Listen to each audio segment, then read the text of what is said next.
வணக்கம் நண்பர்களே. மீனுங்கிறது உலகிலேயே மிகவும் ஆரோக்கியமான உணவுகள்ல ஒன்று. இதுல புரதம், ஒமேகா 3 கொழுப்பு அமிலங்கள், vitamin D, vitamin B12, selenium போன்ற பல ஊட்டச்சத்துக்கள் இதுல நிறைஞ்சிருக்குது. ஆனா மீனு கூட சேர்த்து சாப்பிடக்கூடாத சில உணவுகள் இருக்குது. இந்த உணவுகளை நம்மளுடைய முன்னோர்களே முன்னாடி சொல்லியிருக்காங்க, இந்த உணவுகளை எடுக்கக்கூடாதுன்னு.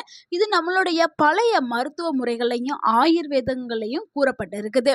இன்னைக்கு நம்ம வீடியோல மீனோட எடுக்கக்கூடாத தவிர்க்க வேண்டிய உணவுகள் என்ன, ஏன் அதை தவிர்க்க வேண்டும், அதனால என்ன பாதிப்புகள் ஏற்படுது, அதனுடைய அறிவியல் விளக்கம் எல்லாத்தையுமே நம்ம முழுமையா பார்க்க போறோம். ஸோ வீடியோவா முழுமையா பாருங்க. மீனுங்கிறது ரொம்பவுமே ஆரோக்கியமான உணவு. ஆனா மீனு கூடயோ இல்ல மீனோட சேர்த்தோ சில உணவுகளை எடுக்கவே கூடாது. அப்படி எடுத்தீங்கன்னா நீங்க சில பல ஆபத்துகளை நேரிட காணும். ஸோ அது என்னென்ன ஆபத்துகள், ஏன் நம்ம சாப்பிடக்கூடாதுன்னு விளக்கமாக நம்ம பார்க்க போகிறோம். ஸோ வீடியோவை ஸ்கிப் பண்ணாமல் முழுமையாக பாருங்கள். இந்த ஒரு வீடியோ உங்களுடைய உடல் நலத்திற்கு ரொம்பவுமே முக்கியமான ஒரு வீடியோ. உங்கள் வாழ்க்கையை மாற்றக்கூடிய ஒரு வீடியோவாக இருக்கலாம். ஸோ வீடியோவை முழுமையாக பாருங்கள். உங்கள் ஆரோக்கியம் உங்கள் கையில் தான்.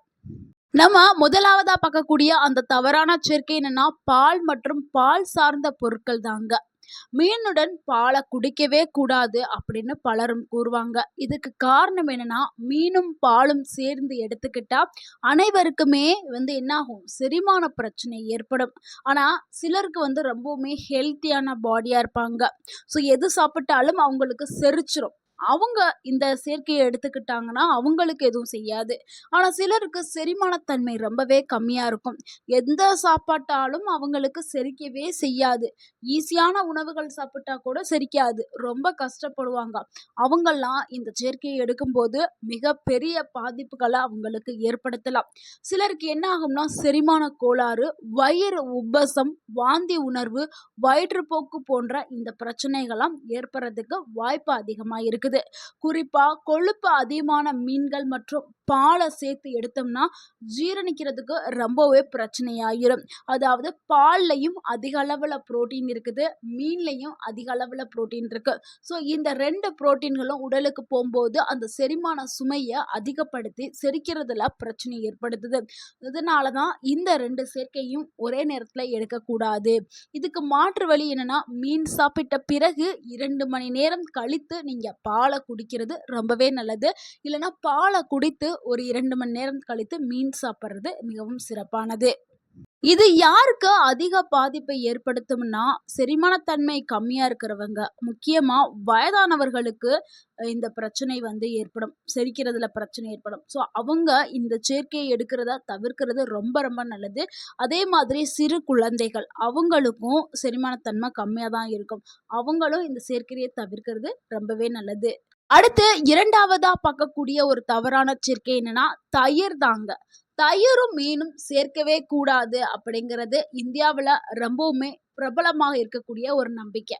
ஆனா உண்மையில சில உணவுகள் தயிர் மற்றும் மீன் சேர்த்து சமைக்கப்படுது. எனவே இது அனைவருக்குமே ஆபத்து அப்படின்னு சொல்ல முடியாது. சிலருக்கு தான் ஆபத்து, எல்லாருக்கும் இது ஆபத்தை ஏற்படுத்தாது. சிலருக்கு வயிற்றுப்போக்கு, அஜீரணம், வயிற்று வலி, சிலருக்கு வெண்புள்ளிகள் வர்றது கூட வாய்ப்பு இருக்குது. அதனால இந்த சிலருக்கு அலர்ஜி ஹிஸ்ட்ரி இருக்கிறவங்க, வயிறு சார்ந்த பிரச்சனை இருக்கிறவங்கலாம் இந்த தயிர் பிளஸ் மீன் சேர்க்கையை எடுத்து சாப்பிட்றத தவிர்க்கிறது ரொம்பவே நல்லது. நம்மள பல பேர் என்ன பண்ணுவாங்கன்னா, தெரியாம மீனையும் தயிரையும் சேர்த்து எடுத்துருவாங்க. அதாவது பொரித்த மீன்கள், தயிர் சாதம், இது 2ம் அந்த காம்பினேஷன் நல்லா இருக்கும்னு சொல்லிட்டு எல்லாருமே சாப்பிடுவாங்க. தெரியாம சிலர் செய்யக்கூடிய தவறு தான். இன்னும் நம்ம வீடுகளில் நிறைய பேர் இது பண்றாங்க. பண்ணிட்டு அதுக்கப்புறம் வாமிட் எடுப்பாங்க, வயிறு வலிக்குன்னு சொல்லுவாங்க. ஆனா அவங்களுக்கு காரணம் என்னன்னே தெரியாது. அதுக்கு காரணமே மீனும் தயிரும் செரிமானம் ஆகுறதுல பிரச்சனை ஏற்படுத்தும். முக்கியமா இது வயதானவர்களுங்க. ஏன்னா எங்க வீட்ல கூட நடந்திருக்கு. அதனால தான் சொல்றேன். ஸோ எங்க வீட்ல வயதான ஒருத்தவங்க என்ன பண்ணிட்டாங்கன்னா, தயிர், அதாவது நார்மல் சாதத்தில் தயிர் ஊற்றிட்டு மீனை சாப்பிட்டுட்டாங்க. சாப்பிட்டுட்டு அதுக்கப்புறம் பார்த்தா ரொம்ப வாமிட், வயிற்றுப்போக்கு. ஹாஸ்பிட்டல் போனால் என்ன ரீசன் தெரில, செரிமானம் பிரச்சனை. அதுக்கப்புறம் தான் நாங்க அனலைஸ் பண்ணும்போது தான் தெரிஞ்சுச்சு. ஸோ மீனும், தயிரும் சேர்த்து எடுத்ததுனால தான் இவ்வளோ பிரச்சனை அப்படின்னு. அதனால வயதானவர்கள் தயிரையும், மீனையும் எடுக்கிறத தவிர்க்கிறது ரொம்பவே நல்லது. வருமுன் காப்போம். ஸோ வந்ததுக்கப்புறம் நம்ம போய் ட்ரீட்மெண்ட் குடுக்கறதுக்கு பதிலா, அதுக்கு முன்னாடியே நம்ம இந்த சேர்க்கைய எடுக்காம இருக்கிறது ரொம்பவே நல்லதுல்ல. அடுத்து நம்ம 3வதா பார்க்கக்கூடிய ஒரு தவறான சேர்க்கை என்னன்னா, அதிக இனிப்புகள் கூட மீன் சாப்பிடுறது. இல்லன்னா மீன சாப்பிட்ட உடனே லட்டு, ஜிலேபி, கேக்கு, ஐஸ்கிரீம் போன்ற இனிப்புகள் வந்து அதிகமா சாப்பிடுறது நல்லதே கிடையாது. இதெல்லாம் நம்ம தெரியாம செய்யக்கூடிய ஒரு சின்ன தவறு தான். ஏன்னா, மீன்ல அதிக அளவுல வந்து புரதம் இருக்குது. அது செரிமானம் ஆறதுக்கே டைம் எடுக்கும். இதுல மேலும் மேலும் சர்க்கரை அதிகமா இருக்கக்கூடிய உணவுகள நம்ம சாப்பிடும்போது, செரிமானம் ரொம்பவே மந்தமாகலாம். சோர்வு ஏற்படலாம். இதனால வந்து உடல் ரொம்பவே டயர்டா இருக்கும். சோர்வு ஏற்படலாம். ரத்த சர்க்கரை வேகமாகவே உயர்றதுக்கு வாய்ப்பு இருக்குது. முக்கியமா சர்க்கரை நோயாளிகள் இந்த மாதிரியான காம்பினேஷன் எடுக்கும்போது ரொம்பவுமே கவனமா இருக்கணும். நார்மலாவே அவங்க வந்து சுகர் ஐட்டம்ஸ் எதுவுமே சாப்பிடக்கூடாது. ஸ்வீட்ஸ் எதுவுமே சாப்பிடக்கூடாது. அதுவும் மீன் கூட சாப்பிடும்போது பல பிரச்சனைகள அவங்களுக்கு ஏற்படுத்துறதுக்கு வாய்ப்பு இருக்கு. அதனால அவங்க இந்த சேர்க்கைய தவிர்க்கிறது ரொம்பவே நல்லது. அடுத்து 4வதா பார்க்கக்கூடிய ஒரு தவறான சேர்க்கை என்னன்னா, அதிக கஃபைன் இருக்கக்கூடிய பானங்கள். அதாவது காஃபி, டீ. மீன் சாப்பிட்ட உடனேயே காஃபியோ, இல்ல டீயோ, இல்ல மத்த ஏதாவது ஒரு ஐட்டம்ஸோ நீங்க எடுத்துக்கிட்டீங்கன்னா என்ன ஆகும்னா, சிலருக்கு செரிமானம் ஆகுறதுல சிரமம் ஏற்படுறதுக்கு வாய்ப்பு இருக்குது. காஃபி, டீல வந்து என்ன இருக்குதுன்னா, அதுல வந்து டானின் அப்படின்னு சொல்லக்கூடிய சேர்மம் இருக்குது. இது தாதுக்கள் உறிஞ்சுதல குறைச்சிரும். அதாவது மீன்ல இருக்கக்கூடிய ஊட்டச்சத்து உறிஞ்சுதல அது குறைச்சிரும். அதனால நம்ம மீன் சாப்பிடுறதே என்ன சொல்றது? நம்ம மீன் சாப்பிடுறது நம்மளுடைய சத்துக்காக தான் நம்ம சாப்பிடுறோம். ஸோ அந்த சத்த வந்து உடலால உறிஞ்சி கொள்ள விடாம பண்ணிரும். அதனால நீங்க டீ, காஃபி குடிச்சீங்கன்னா, ஒரு மணி நேரம் இடைவெளி விட்டுட்டு நீங்க மீன் சாப்பிடுறது நல்லது. இல்லன்னா மீன் சாப்பிட்டு 1 மணி நேரம் கழிச்சு டீ, காஃபி குடிக்கிறது நல்லது. ஸோ இந்த மாதிரி தான் எடுத்துக்கிறணும். அடுத்து நம்ம 5வதா பார்க்கக்கூடிய ஒரு தவறான சேர்க்கை என்னன்னா, மதுபானம் தாங்க.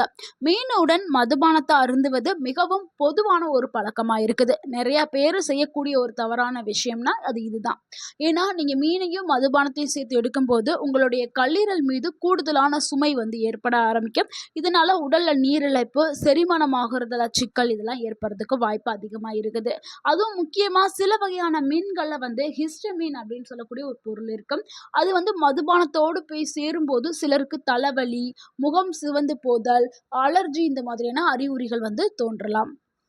அடுத்து 6வதா பார்க்கக்கூடிய ஒரு தவறான சேர்க்கை என்னன்னா, மீன் பிளஸ் அதிக எண்ணெயில பொரித்த உணவுகள் தாங்க.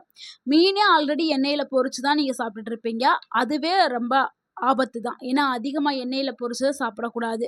அது கூட போய் chicken fried rice, French fried rice, bajji, samosa, vada அது இதுன்னு ஆயில் ஐட்டம் அதிகமாவே சாப்பிடுவீங்க. ஸோ இப்படி சேர்த்து சாப்பிட்டா வயிறுக்கு மிகப்பெரிய சுமை வந்து ஏற்பட ஆரம்பிக்கும். இதனால அஜீரணம், அமிலத்தன்மை, உடல் எடை அதிகரிப்பு இதெல்லாம் ஏற்படுறதுக்கு வாய்ப்பு இருக்குது. அடுத்து 7வதா பார்க்கக்கூடிய ஒரு தவறான சேர்க்கை என்னன்னா, அதிக காரம் மற்றும் மசாலா இருக்கக்கூடிய உணவுகளோடு மீன வந்து எடுக்கக்கூடாது. ஏன்னா மீன்ல ஏற்கனவே புரதம் அதிக அளவுல இருக்குது. அது கூட நீங்க காரம் சேர்த்தீங்கன்னா, நெஞ்செரிச்சல், அமிலத்தன்மை, வயிற்றுல எரிச்சல் இதெல்லாம் ஏற்படலாம். முக்கியமா அல்சரு, கேஸ்ட்ரிக் ப்ராப்ளம் இருக்கவங்க, குடல் சார்ந்த பிரச்சனை இருக்கிறவங்க இந்த சேர்க்கைய தவிர்க்கிறது ரொம்பவே நல்லது. அடுத்து 8வதா பார்க்கக்கூடிய ஒரு தவறான சேர்க்கை என்னன்னா, ஒவ்வாமை ஏற்படுத்தும் உணவுகள். சிலருக்கு வந்து இறாலு, நண்டு, சில கடல் வகை உணவுகளே வந்து அவங்களுக்கு ஒவ்வாமையா இருக்கும். அது அலர்ஜியை ஏற்படுத்தும். அந்த ஸ்மெல்லு கூட ஆகாது. அந்த அளவுக்கு வந்து அவங்களுக்கு அலர்ஜி ஏற்படும். சிலருக்கு மீன் சாப்பிட்டாவே அலர்ஜி ஏற்படும். அப்படி இருக்கும்போது நீங்க போயிட்டு மீன் கூட இறாலு, நண்டு இல்ல மத்த கடல் உணவு, அதே நேரத்துல முட்டை, நிலக்கடலை இந்த மாதிரிலாம் சாப்பிட்டீங்கன்னா, கடுமையான அலர்ஜி ஏற்படுறதுக்கு வாய்ப்பு இருக்குது. ஸோ ஒவ்வாமை வரலாறு, அதாவது ஒவ்வாமை ஹிஸ்ட்ரி இருக்கிறவங்க, அலர்ஜி ஹிஸ்ட்ரி இருக்கிறவங்க இந்த மாதிரியான மீன், நண்டு, இறால் சாப்பிட்றத தவிர்க்கிறது ரொம்பவே நல்லது. மீன் சாப்பிட்றதுக்கான சரியான முறையை பார்த்தலாம். மீனுடன் சேர்த்து சாப்பிட சிறந்த உணவுகள் என்னன்னா, வேக வைத்த காய்கறிகள், கீரை, எலுமிச்சை, சாலடு, முழு அரிசி தானியங்கள், கம்பு, கேழ்வரகு இந்த மாதிரியான சிறு தானியங்கள் எடுத்துக்கலாம். நிறைய தண்ணி குடிக்கணும். மீனை நல்லாவே வேக வச்சு மட்டும் தாங்க சாப்பிடணும். ஸோ இப்படி தான் சாப்பிடணும். எலுமிச்சையுமே அதிகமா எடுக்கக்கூடாது. லைட்டா நீங்க அப்படியே மீனுக்கு மேல லைட்டா பிழிஞ்சு விடுங்க. சும்மா ஒரு ட்ராப் 2 ட்ராப் புழிஞ்சு விடுங்க. ஏன்னா இரும்பு சத்து உறிஞ்சுதல்ல உடலுக்கு அதிகப்படுத்துறதுக்காக லெமனை புழிஞ்சுட சொல்லும். ஸோ இந்த மாதிரி தான் மீனை சாப்பிடணும். நம்ம இப்ப பார்த்த இந்த சேர்க்கையை கண்டிப்பாக யாரெல்லாம் தவிர்க்கணும் அப்படின்னா, சிறுநீரக நோயாளிகள், கல்லீரல் நோயாளிகள், கடல் உணவுகள் சாப்பிட்டால் எனக்கு அலர்ஜி ஆகும், அவங்க, வயதானவர்கள், சிறிய குழந்தைகள் இவங்க எல்லாருமே இந்த சேர்க்கையை தவிர்க்கிறது ரொம்ப ரொம்ப நல்லது. நண்பர்களே, மீனுங்கிறது ஒரு அற்புதமான ஆரோக்கியமான உணவு. ஆனால் நம்ம பார்த்த இந்த உணவுகளை தவிர்த்து சாப்பிட்றது ரொம்பவுமே ஆரோக்கியத்தை கொடுக்கும். இந்த தகவல் உங்களுக்கு பயனுள்ளதாக இருந்திருந்தால் இந்த வீடியோக்கு ஒரு லைக் பண்ணுங்கள். அந்த வீடியோவை உங்களுடைய ஃப்ரெண்ட்ஸ் அண்ட் ஃபேமிலிக்கு ஷேர் பண்ணுங்கள். மறக்காமல் நம்ம சேனலை சப்ஸ்கிரைப் பண்ணுங்கள், சப்போர்ட் பண்ணுங்கள், கமெண்ட் பண்ணுங்கள். தேங்க்யூ ஃபார் வாட்சிங் அண்ட் வாழ்க வளமுடன். உங்கள் ஆரோக்கியம் உங்கள் கையில் தான். நன்றி, வணக்கம்.